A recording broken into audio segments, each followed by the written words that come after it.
र लुम्बिनी प्रदेशको मुख्यमन्त्रीको हैसियतमा हार्दिक स्वागत गर्न चाहन्छु, अभिवादन व्यक्त गर्न चाहन्छु। वास्तवमा नयाँ संरचनाभित्र यो 18 र 19 नम्बर वडा बनेका क्षेत्रहरू विगतमा बिजौरी गाउँ पालिका क्षेत्रका रूपमा रहेका थिए र म बिजौरी गाविसकै बासिन्दा भएका नाताले यो वडा कार्यालय उद्घाटनका सिलसिलामा सहभागी भएर तपाईहरुका बीचमा संवाद गर्ने जुन मौका मिलेको छ, यसका लागि म सबभन्दा पहिले त वडा अध्यक्ष र वडा परिवारलाई हृदयदेखि नै धन्यवाद दिन चाहन्छु। वास्तवमा वडा कार्यालयले जुन भवन निर्माण गरेको छ, अत्यन्त सुन्दर भवन उपयुक्त ठाउँमा निर्माण भएको छ र हिजोको गाउँ विकास समितिले जे जति सेवा प्रवाह गर्थ्यो त्यो भन्दा बढी सेवा प्रवाह अहिले नगरपालिकाका वडाहरूबाट हुन्छ।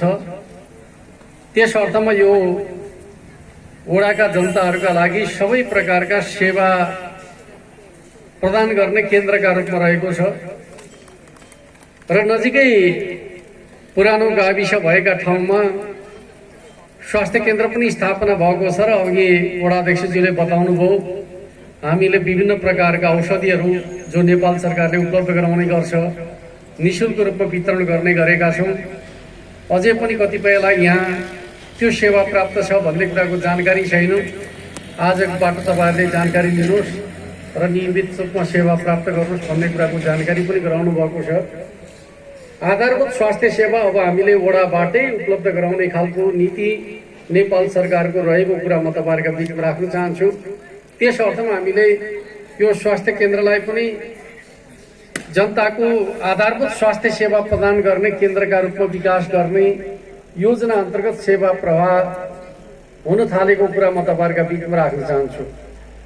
अर्कोतर्फ हामीले यो क्षेत्रको विकासका सन्दर्भको कुरा गर्दाखेरि हामीलाई स्वास्थ्य उपचारका लागि बाहिर जानुपर्ने जुन बाध्यता थियो त्यो बाध्यतालाई अन्त्य गर्ने सन्दर्भमा तुलसीपुरको अञ्चल अस्पताललाई प्रादेशिक अस्पतालका रूपमा प्रदेश सरकारले विकास गर्दैछ र त्यो अस्पतालको क्षमता विकास गरिकन हामी विशेषज्ञ सेवा प्रदान गर्ने अस्पतालका रूपमा विकास गर्न गइराखेका छौँ भन्ने कुरा म तपाईहरुका बीचमा राख्न चाहन्छु।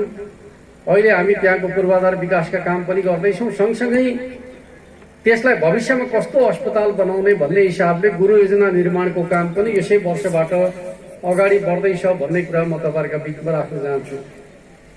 अर्कोतर्फ आज बिहान मात्रै हामीले तुलसीपुर उपमहानगरपालिकाले यो उपमहानगर क्षेत्रभित्रका विद्यालयहरूको अवस्था कस्तो छ भन्ने कुराका सन्दर्भमा एउटा विस्तृत अध्ययन गरिकन एउटा रिपोर्ट सार्वजनिक गरेको छ र त्यसले स्वाभाविक रूपमा शिक्षाका क्षेत्रमा हाम्रा चुनौतीहरू र भविष्यमा गर्नुपर्ने हामीले गर्नुपर्ने जिम्मेवारी र दायित्वलाई उजागर गरेको छ भन्ने मलाई लाग्छ।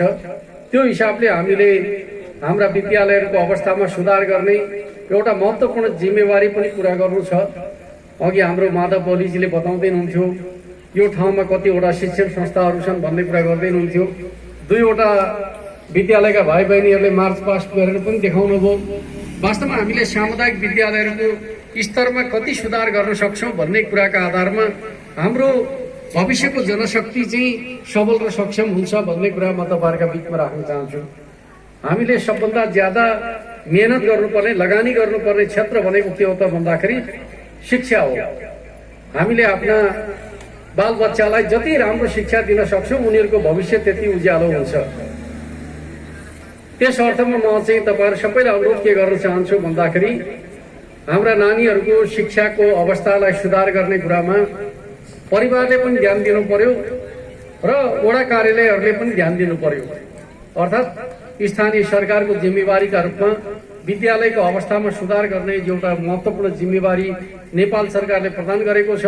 त्यो जिम्मेवारीलाई अब यो वडा कार्यालयले आफ्नो ठाउँका विद्यालयहरूको अवस्था सुधार गर्ने र विद्यार्थीहरूको चाहिँ शैक्षिक क्षमता विस्तार गर्ने कुरामा ध्यान दिनेछ भन्ने कुरा म राख्न चाहन्छु।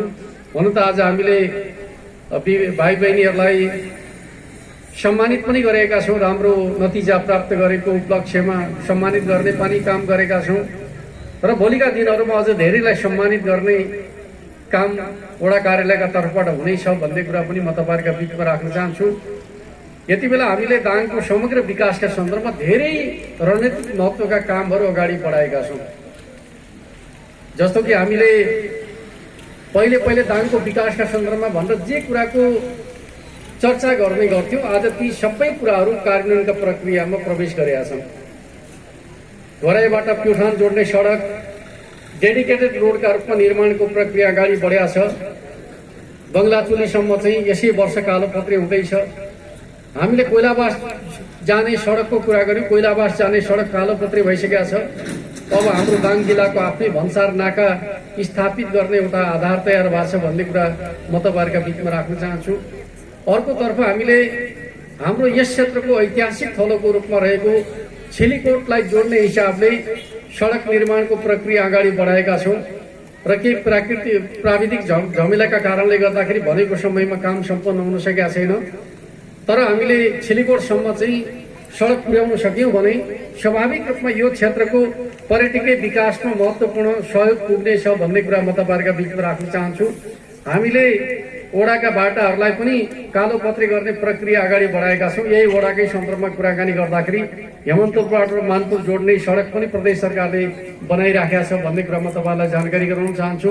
अर्कोतर्फ हामीले चाहिँ दुधराजदेखि सक्राम जाने सडक पनि प्रदेश सरकारले बनाइराखेका छ। यो हिसाबले पनि अगाडि बढेको कुरा म तपाईँलाई जानकारी गराउन चाहन्छु। अर्कोतिर चाहिँ बगौसी हुँदै मकनडाँडा जोड्ने हिसाबले सडक निर्माणको काम पनि अगाडि बढेको छ र त्यहाँ पातु खोलामा पुल निर्माणको प्रक्रिया पनि अगाडि बढ्दैछ भन्ने कुरा म तपाईँहरूलाई जानकारी गराउन चाहन्छु। त्यसै गरी हामीले विभिन्न ठाउँमा भित्री सडकहरू निर्माणको प्रक्रियालाई तीव्रता दिएका छौँ। छोटो अवधिमा धेरै ग्रामीण सडकहरू कालोपत्री भएका छन्, हुने प्रक्रियामा छन्। जस्तो कि हामीले चाहिँ बिजोरीदेखि बलवारसम्मको सडक कालोपत्री गरिसकेका छौँ।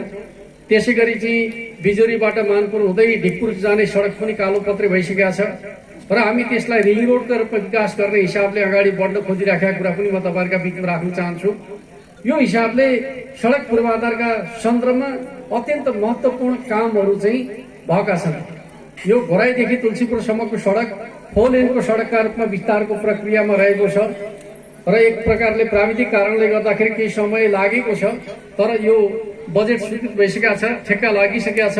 अब काम अगाडि बढ्छ र स्वाभाविक रूपमा अहिले साँघुरो सडकका कारणले सडकमा जुन प्रकारको दुर्घटनाको समस्या छ त्यो समस्या अब सधैँका लागि अन्त्य हुनेछ। किनकि 4 लेनको सडक भइसकेपछि जाने र आउनेका बिचमा चाहिँ गाडी ठोक्किने जुन जोखिम हुने गर्थ्यो त्यो जोखिम सधैँका लागि अन्त्य हुनेछ। त्यस पछाडि दुर्घटना पनि कम भएर जानेछ भन्ने कुरा म तपाईँहरूका बिचमा राख्न चाहन्छु। त्यो हिसाबले प्रक्रिया अगाडि बढेको कुरा राख्न चाहन्छु। अर्कोतर्फ पिउने पानीका क्षेत्रमा हामीले यो वर्ष धेरै ठुला उपलब्धिहरू हासिल गरेका छौँ। दाङ जिल्लाका सन्दर्भमा झन्डै 2 दर्जन त हामीले ओभर ट्याङ्की नै निर्माण गरेका छौँ। 1 वर्षभित्र अत्यन्त ठुलो उपलब्धि हामीले यो बिचका अवधिमा पाएका छौँ भन्ने कुरा पनि म तपाईँहरूका बिचमा राख्न चाहन्छु।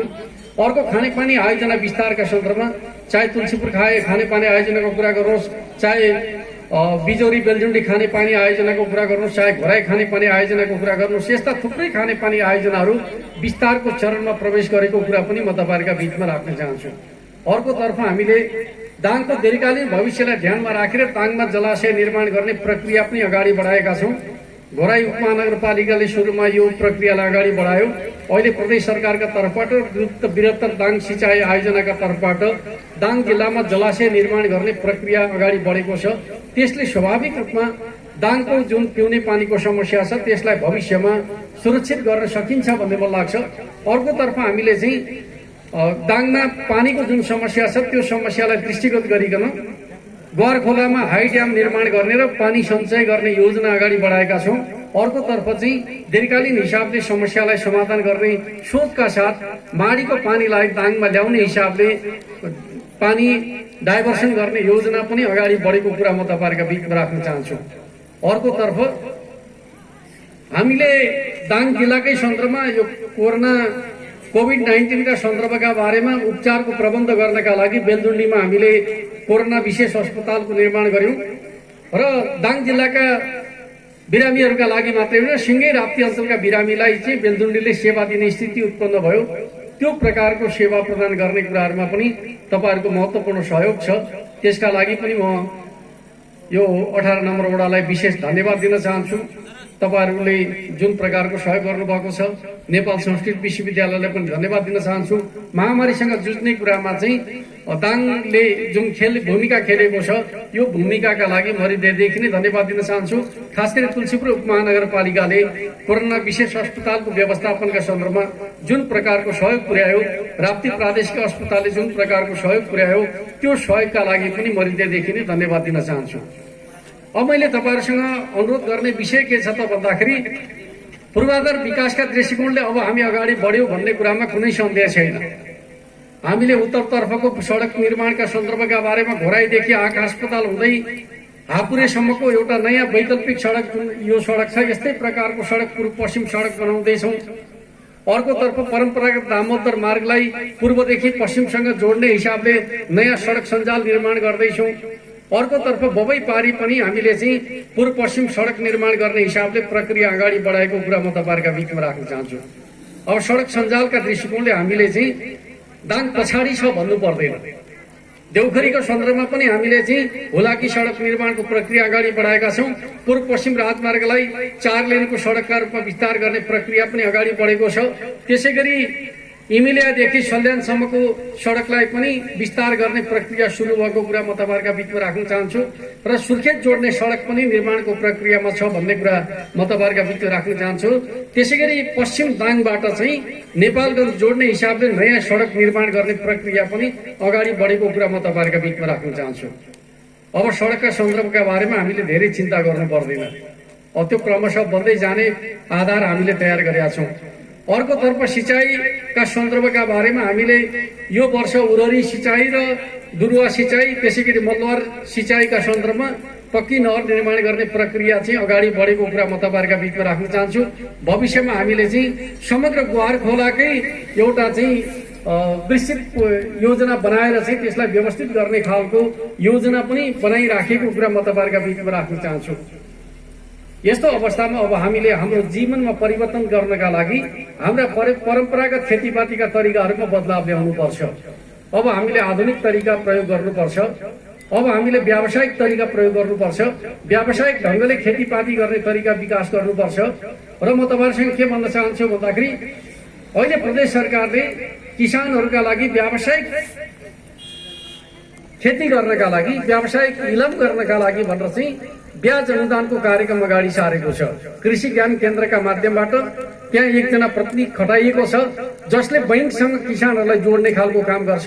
3 वर्षसम्मका लागि हामी ब्याज अनुदान दिने गर्छौं ताकि किसानले मेहनत गर्दाखेरि चाहिँ आम्दानी नभइकन ऋण कसरी तिर्ने, ब्याज कसरी तिर्ने भन्ने खालको जुन समस्या छ, त्यो समस्यालाई प्रदेश सरकारले हल गर्ने हिसाबले बाटो खोजेको कुरा पनि म तपाईहरुका बीचमा राख्न चाहन्छु। अर्कोतर्फ नयाँ उद्योग व्यवसाय गर्न चाहने मान्छेहरूका लागि प्रदेश सरकारले ब्याज अनुदानको कार्यक्रम अगाडि बढाएको छ। 3 लाखदेखि 5 लाखसम्मका ऋणीहरूको 3 वर्षसम्मको ब्याज प्रदेश सरकारले मिना गर्ने हिसाबको योजना बनाएको छ। त्यसका लागि तपाईहरुले नेपाल बैंक लिमिटेडसँग प्रदेश सरकारको योजना अन्तर्गत आफ्नो प्रस्ताव प्रस्तुत गर्नुभयो भने त्यो प्रस्ताव स्वीकृत गरिसकेपछि 3 देखि 5 लाखसम्मको व्यावसायिक कर्जा प्राप्त हुन्छ र 3 वर्षसम्म चाहिँ ब्याज अनुदान प्राप्त हुन्छ भन्ने कुरा पनि म तपाईहरुको बीचमा राख्न चाहन्छु। यो सबै काममा वडा कार्यालयले दाजुभाइ दिदीबहिनीहरूलाई सहजीकरण गरिदिनेछ भन्ने कुरा पनि म तपाईहरुका बीचमा राख्न चाहन्छु। प्रदेश सरकारका तर्फबाट थुप्रै विकासका कार्यक्रमहरू छन्।